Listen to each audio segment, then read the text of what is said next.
What's up? It's voice reveal, but yeah, sorry. Today I'm going to teach you how you can make thumbnail with kinemaster. Yes, with kinemaster, it's a video editor, but how can you make thumbnail with kinemaster? That doesn't even make any sense, but I'll show you it makes sense. First, you gotta click this, and then click empty project. Now, choose the background you want. I want...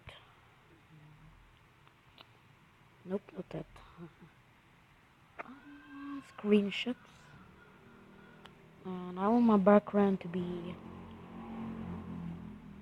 this guy. Right here, right there, see? And I want it to crop, I don't know, yeah, I want to crop this guy right here.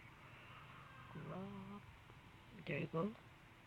And add the thing that you want to add, like media, click media. If you want to add an image, okay, I want to add an image, screenshots. Let's pick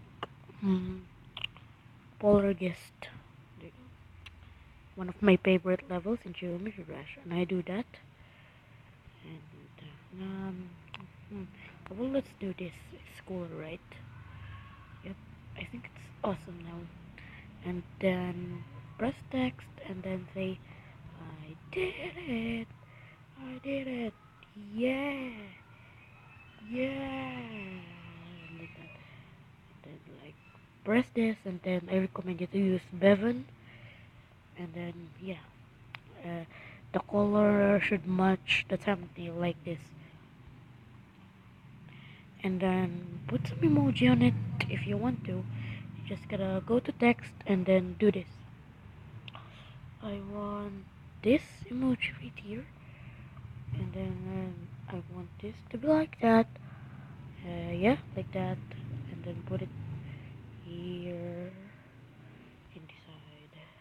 So yeah, that's how you make thumbnail. Now yeah, see you in the next video. Goodbye everyone.